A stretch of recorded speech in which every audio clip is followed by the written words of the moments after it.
Hello friends, hope you're good. Today my topic is interactive English. आप लोगों को बड़ी खुशी होगी बता के मेरे को कि देखिए ऐसा है, people going abroad they are appearing for the examination that is IELTS और IELTS में आप देखिए 4 तरह के मॉड्यूल्स हैं. वन इज़ स्पीकिंग है, दूसरा रीडिंग है, तीसरा राइटिंग है एंड लिसनिंग है. 4 मॉड्यूल्स हैं. अब ये जो चारों मॉड्यूल्स हैं आपके पास जो आइल्स में जिसको एक एग्ज़ाम कैम्ब्रिज यूनिवर्सिटी कंडक्ट करता है या पीटीई की फॉर्म में आता है, तो क्या ये हमारे लिए सिस्टम नया है? क्या आप लोगों को इस चीज़ का आइडिया है थोड़ा सा? क्या ये सिस्टम नया है हमारे लिए? नहीं, मैं इस चीज़ को बिल्कुल नहीं मानता हूँ. देखिए ऐसा है, मैं ये मान के चलता हूँ कि I did my 10th class और 8th class way back in 90s, है ना. तो 90s में जब मैंने किया तो उस टाइम पे there was a system that was introduced by education department. तो उस टाइम पे उसका नाम था इंटरेक्टिव इंग्लिश. और आप सोच के हैरान होंगे कि वो जो इंटरेक्टिव इंग्लिश का जो मॉड्यूल उस टाइम पे गवर्नमेंट ने, एजुकेशन बोर्ड ने या फिर एजुकेशन की जो हायर बॉडीज़ हैं उन्होंने जब इंट्रोड्यूस किया हमारा, तो चंडीगढ़ में जब इंट्रोड्यूस हुआ 1993 अराउंड आई थिंक, तो उस टाइम पे जब वो इंट्रोड्यूस किया गया तो उसमें 4 मॉड्यूल थे. आप सोच के हैरान होंगे वो कौन कौन से 4 मॉड्यूल थे. पहला था रीडिंग, फिर राइटिंग, फिर लिसनिंग, फिर स्पीकिंग. स्पीकिंग मतलब फिर एक तरह से कह लो कि ग्रामर और ये वाला एक पोर्शन उसमें था. तो ये चारों मॉड्यूल पिछले 28-29 साल से हमारे सिस्टम में हैं, लेकिन इसको जब आइल्स की फॉर्म में हम देखते हैं तो हम मान के चलते हैं कि आइल्स है जो एक it's a different thing, but it is not different for all. अब बड़ी हैरानी वाली बात है. अब सोच के देखिए आपके जो इंटरेक्टिव मॉड्यूल्स हमारे पास उस टाइम पे इंट्रोड्यूस किए गए थे, वो किस लिए इंट्रोड्यूस किए गए थे?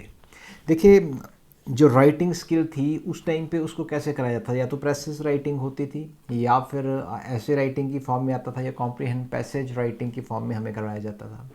That was the first module and that was writing skill. And second one was reading.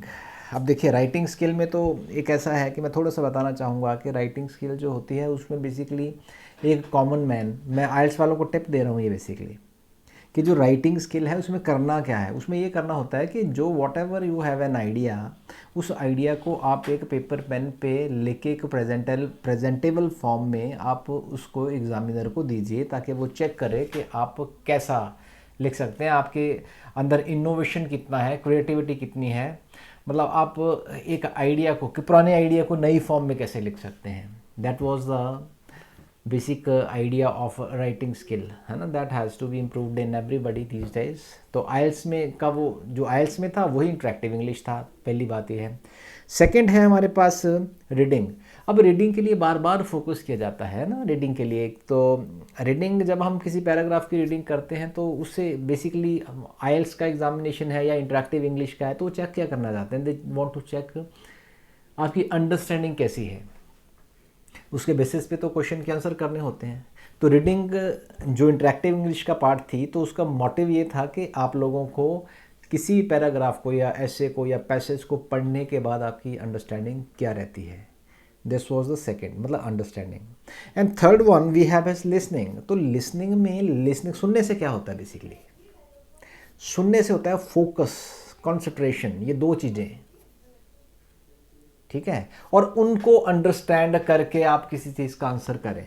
Listening में, आइल्स में यही चीज़ होती है ना, कि आप आपको एक लिसनिंग की प्रैक्टिस के लिए दिया जाता है. आपको पहले एक ऑडियो सुनाई जाती है और उस ऑडियो को आप बड़े ध्यान से सुनते हैं, उसकी लाइन टू लाइन आप याद रखने की कोशिश करते हैं और उसके बेसिस पे आप जो एक पैराग्राफ दिया है, वो जो क्वेश्चंस दिए हैं, आप उसके बेसिस पे आंसर करते हैं. तो इसका मतलब ये है कि लिसनिंग किस चीज़ के लिए कराई जाती है? आपको फोकस करने के लिए और आपको अंडरस्टैंडिंग बनाने के लिए, और साथ में आप उसका आंसर कर सकें.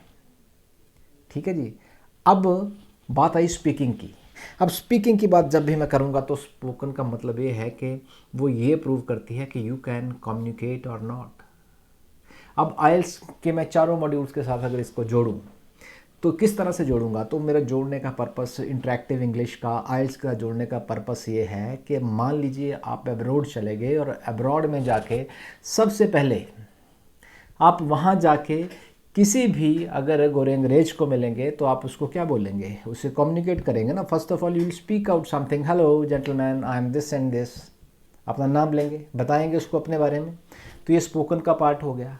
Then comes listening part. तो लिसनिंग पार्ट क्या, वो गोरा अंग्रेज कुछ बोलेगा आप उसको समझेंगे, ठीक है। तो लेकिन आपको क्या करना है, इंटरेक्टिव इंग्लिश का क्या पर्पस है कि आप लिसनिंग में बताते हैं कि आपने फोकस करके उसकी बात को सुनना है, उसको समझना, अंडरस्टैंड करना है, फिर आपने उसका आंसर करना है, right. Then there are signs on, sign boards हैं, वहाँ पे सब कुछ लिखा हुआ है।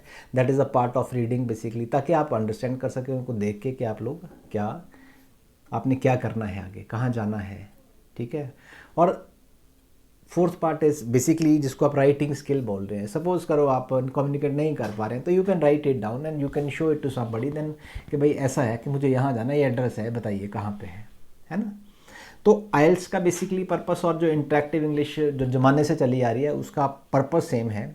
आज ये वीडियो की टिप मैंने आपको इसलिए दी है कि आपको सिर्फ एक बात समझाने के लिए कि इंटरेक्टिव इंग्लिश में जो 4 फंक्शंस और यूजेस थे ना, रीडिंग, राइटिंग, स्पीकिंग और लिसनिंग के, वही आइल्स के हैं, वही आपको बाहर जाके काम आना है। तो ये हवा नहीं है कोई भी, वो सारी चीज़ें आपने पढ़ी हुई हैं। और अगर आप थोड़ा सा भी ध्यान देके आप इन चीज़ों को सीखेंगे तो definitely you will learn better English.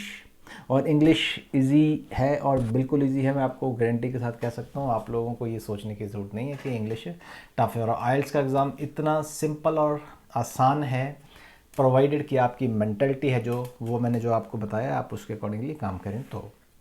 And I wish all the best. के बेस्ट टिप क्या है, अब बेस्ट टिप यही है कि कानों से ध्यान से सुनो, बात को फोकस करके उसको समझो, फिर उसका आंसर करो, मतलब कम्युनिकेट करो। और अगर ये दोनों चीज़ें नहीं कर पा रहे हो तो रीडिंग तरफ ध्यान दो, थोड़ा सा देखो कि क्या कम्युनिकेट करना चाहते हैं रीडिंग के थ्रू। और अगर ऐसा भी नहीं चल रहा है तो राइट करके बता दो, भाई मेरे को ये करना है, ठीक है। आसान है, महीना लगता है सिर्फ आइल्स का एग्ज़ाम पास करने के लिए, इससे ज़्यादा टाइम नहीं चाहिए।